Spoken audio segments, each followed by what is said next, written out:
So we shall now go on to our next speaker, Dr. Alok Sati, who's a professor in Army Hospital, New Delhi, the Apex Hospital Institute of Armed Forces, is a pioneer of endothelial keratoplasty in armed forces and has his own set of awards and accolades, and has actually sent some very nice take-a-break videos for ARC and showed nice videos in his earlier terms. So look forward to learning some from you. On to you, Dr. Alok. Yeah. Good evening, madam. I'm very privileged that you have invited me to speak on this.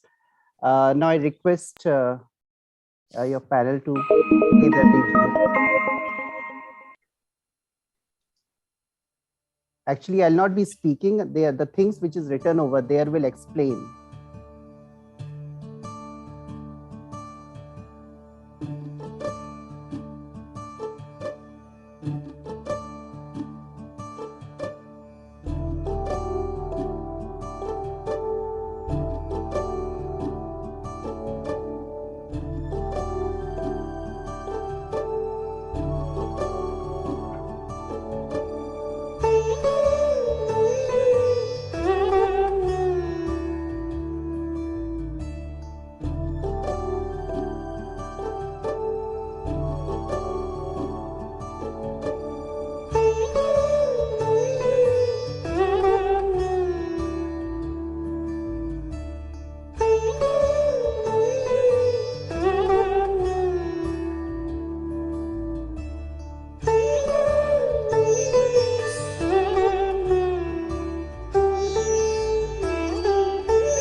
That was wonderful, Dr. Alok. I did not expect anything less from you. I have some questions to you, and I'm sure the expert panel could also ask their questions. Why is it not that you would do a one-stage procedure in these cases? Because that makes it so much simpler than doing it staged, and so many challenges to be faced when you're doing taking care, protecting the graft and doing a cataract surgery, unless the patient had done a DSEC elsewhere and come.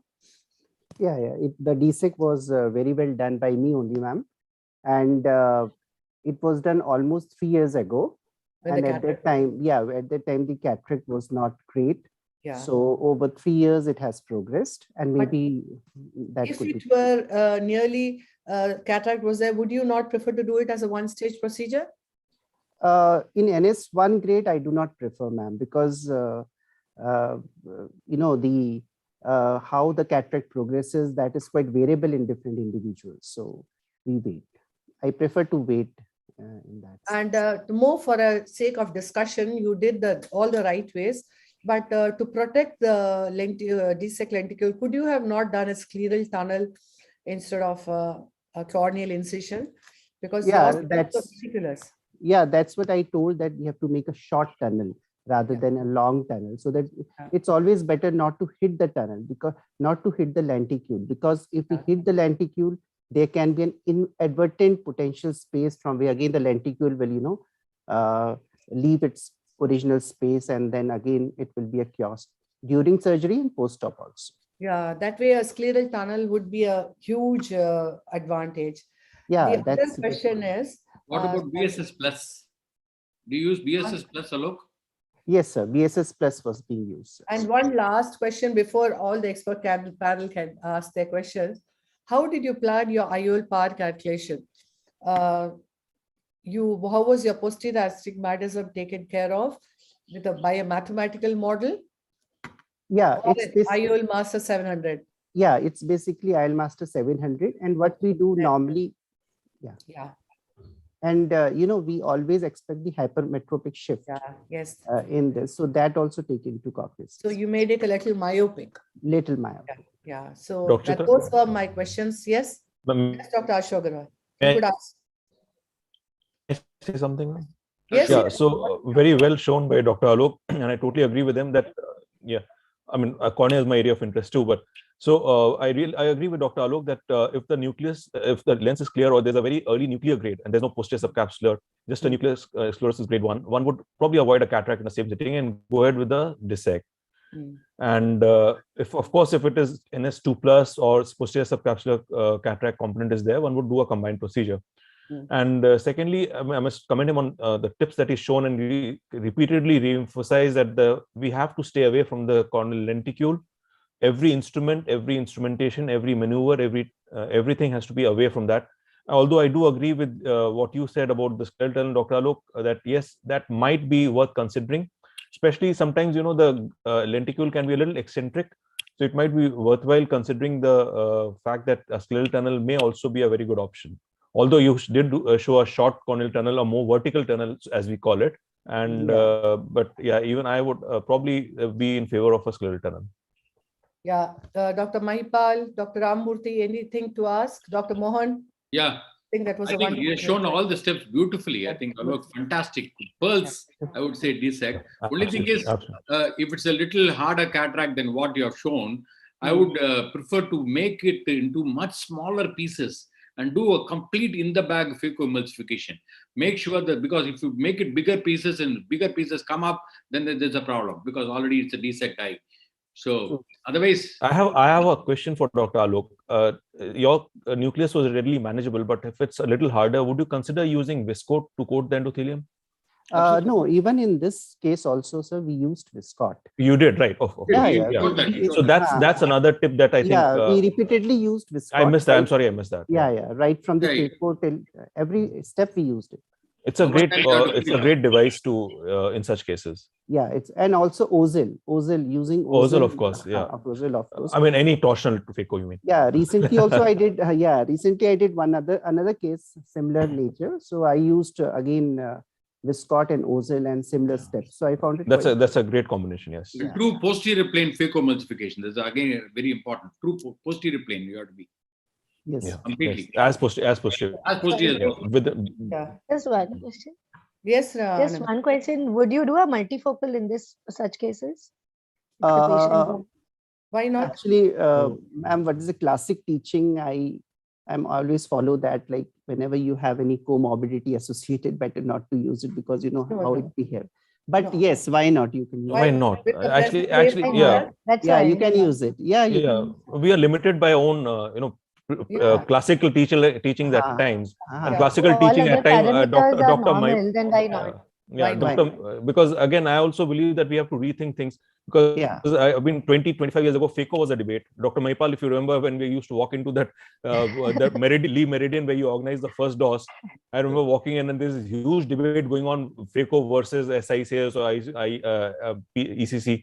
And now that's never a question, never a doubt. And we're talking of difficult situations in FACO emulsification. So we have to rethink, I think. And so why And not? also the pupil. We used to say the famous dialogue, I think, from some picture, thoda khao, thoda feko. Sir, और नहीं, एक और था sir, phaco को फेंक दो, phaco को फेंको, फेको को फेंको. अब देखो कहाँ पे सब उसी से खा But रहे हैं yes, हम सब. but definitely you can go ahead with the multi. Yeah, I think Dr. Alok, I would agree with that.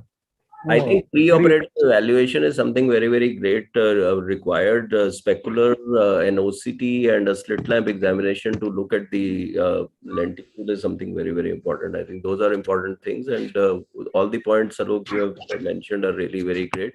I think lamellar surgery in the cornea has really changed the outcomes fantastically, and I always regret that I left cornea when these lamellar surgeries, except we used to have the lamellar keratoplasty, the anterior stromal one. That's what we used to have. But DR.ALOK, DSEC and all, they weren't at that time. They really, really improved the outcomes. And I think that's the, we need to be really proficient at